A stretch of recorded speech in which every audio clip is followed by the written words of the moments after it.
La chaîne Beit el-Khibra vous présente la matrice de préférence.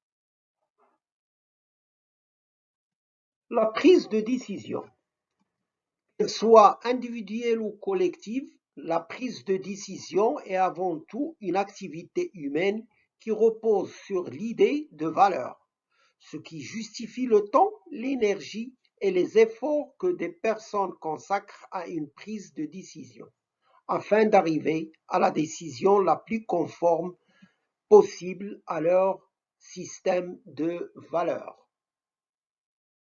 L'aide à la décision prend appui sur des modèles et des méthodes pour aider un acteur intervenant dans un processus de décision à obtenir des éléments de réponse aux questions qui se posent.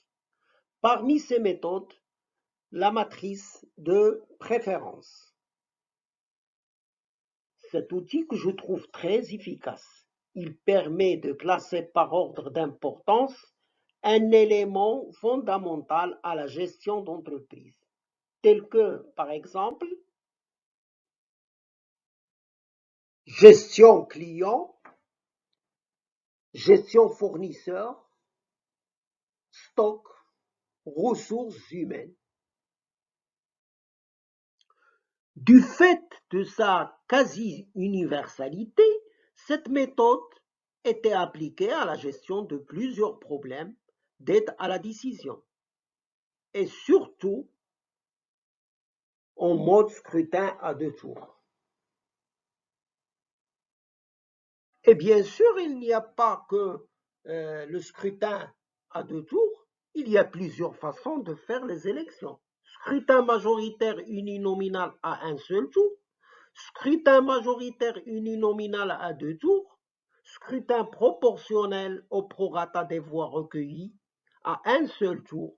Ce système est utilisé pour favoriser les plus petits partis et on peut le trouver dans certains pays de l'Amérique latine.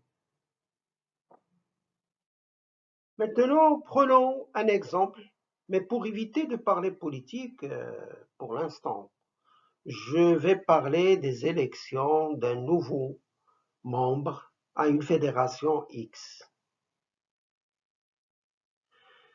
Supposons que nous devons élire une personne et que nous avons le choix entre 4 candidats. A, B, C et D. Donc, il y a 4 types de préférences électorales. Maintenant, on va étudier le premier scénario. Il s'agit d'une élection à la majorité des voix. C'est un scrutin uninominal à la pluralité ou à la majorité des voix. On suppose qu'on a 29 votants, 4 candidats, A, B, C et D. Comme vous voyez, A est élu, donc le gagnant, c'est le candidat A. Mais est-ce que le candidat A mérite de gagner? Les résultats donnent A est élu, c'est le gagnant. Et on s'est basé sur la majorité des voix. Donc la majorité l'emporte. Eh bien, c'est juste la base de la démocratie, n'est-ce pas? Mais il y a un monsieur X qui dit « Je ne veux pas que la majorité décide pour moi ». Donc on se pose la question, la loi de la pluralité ou de la majorité des suffrages est-elle démocratique? Puisqu'il y a des personnes qui ont soulevé le problème de la majorité, donc on va voir un deuxième scénario.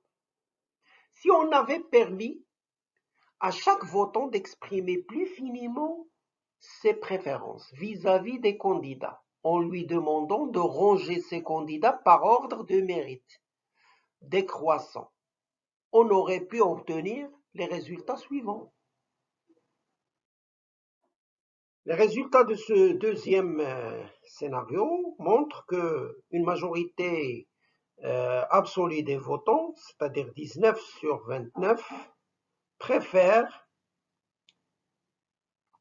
B, C ou D au candidat A. Après tout, presque 63% n'ont pas voté A. D'ailleurs, si on regarde la grille, on peut constater que A est le dernier choix de chacun des électeurs n'ayant pas placé au premier choix. Donc, le monsieur qui a évoqué le problème, je ne veux pas que la majorité décide pour moi, il a raison, en quelque sorte. Scénario ou une troisième méthode, on va demander à chaque votant de ranger les candidats par ordre de mérite décroissant. Et on rassemble les informations fournies par les votants en utilisant la procédure suivante. Procédure d'agrégation attribuée à l'intérieur de chaque rangement. On obtient 0 unité de mérite au candidat rangé dernier, 1 l'avant-dernier, 2 l'avant-l'avant-dernier, 3 l'avant, et ainsi de suite. Donc, ici, on va quantifier le mérite collectif de chaque candidat en sommant les unités de mérite récoltées auprès des votants et on les range, les candidats, par ordre de mérite collectif décroissant. Et on aura ce tableau avec les unités de mérite de chacun. Donc, les résultats donnent, après avoir fait les calculs, que le meilleur score est celui de 52, celui de D, donc le candidat D est élu. Ce système de vote pondéré a été proposé par Jean-Charles Borda en 1770 et il se justifiait dans la mesure où les électeurs moyennes éliminent souvent plus qu'ils ne choisissent. Maintenant, le quatrième scénario, quel que soit le nombre de candidats en présence, toujours se ramener à des comparaisons par paire, c'est-à-dire de comparer tous les candidats 2 à 2. Candidat X est collectivement préféré à un candidat Y. Si et seulement si le nombre de votants qui préfèrent X à Y est strictement supérieur au nombre de votants qui préfèrent Y à X. Ce système de vote a été proposé par le mathématicien philosophe Nicolas Condorcet, nous montre comment passer d'une somme de préférences individuelles à l'expression de la préférence collective. Sur la matrice de préférence, on compare par paire les candidats pour voir les scores les plus élevés. Donc on trouve que C, il a eu les scores les plus élevés par rapport à la préférence aux autres candidats. C'est pourquoi vous trouvez ici P, c'est-à-dire il est préféré par rapport à A, par rapport à B, par rapport à D. Donc, résultat, c'est que le candidat C élu.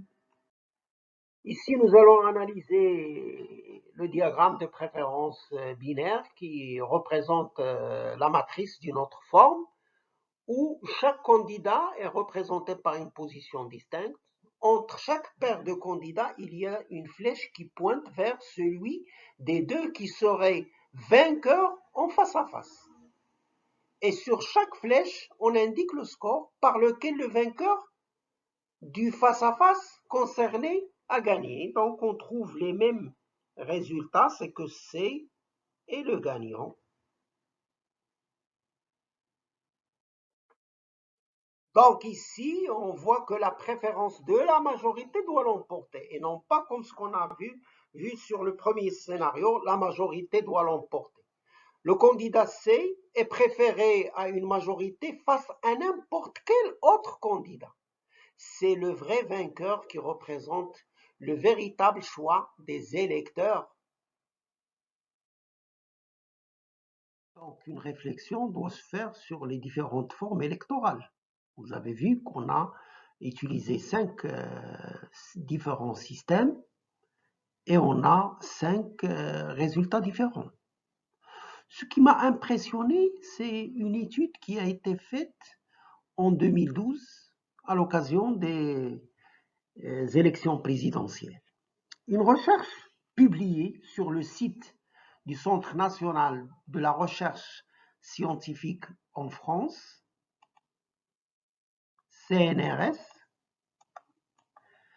l'article Les mathématiques de la démocratie est le vainqueur du second tour, le critère de Condorcet, du 10 mai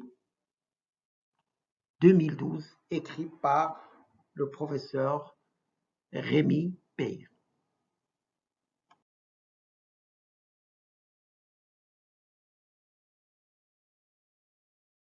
Comme vous le savez, les résultats du premier tour des élections présidentielles de 2012 en France, les 5 principaux candidats, c'est Hollande, Sarkozy, Le Pen, Mélenchon et le dernier, c'était Bayrou.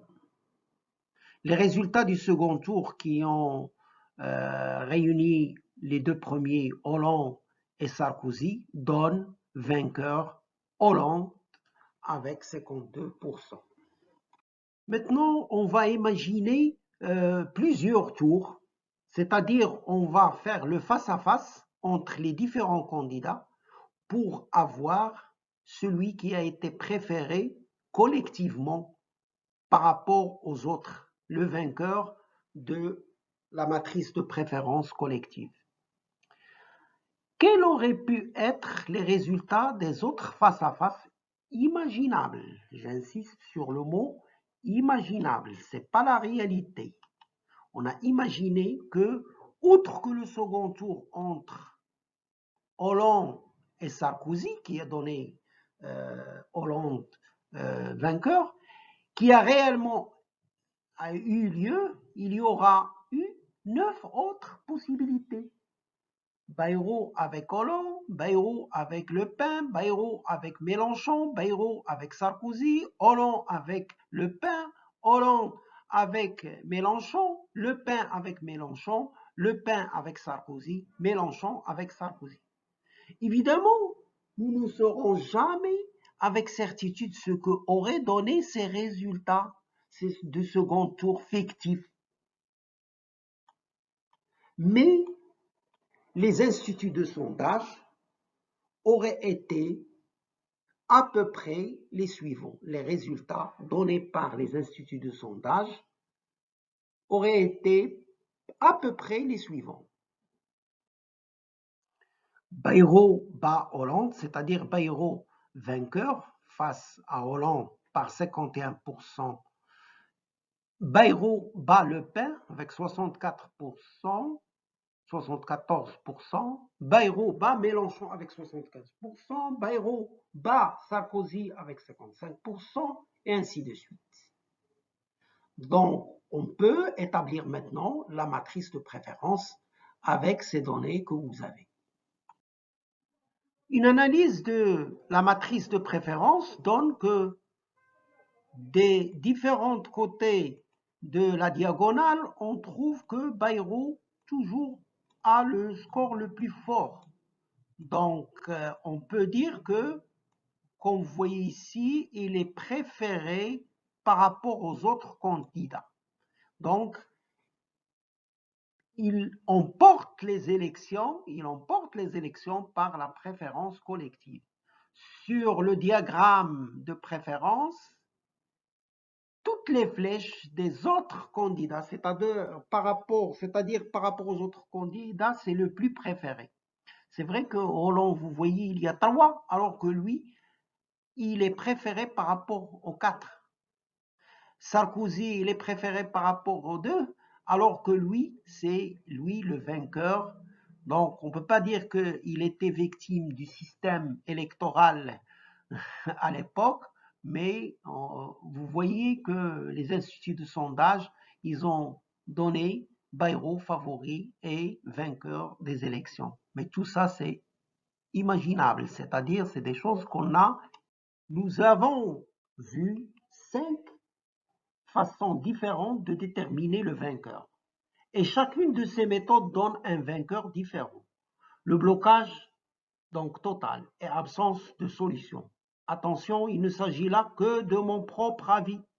Et si vous avez une opinion propre à vous, n'hésitez pas éventuellement à me le dire dans les commentaires.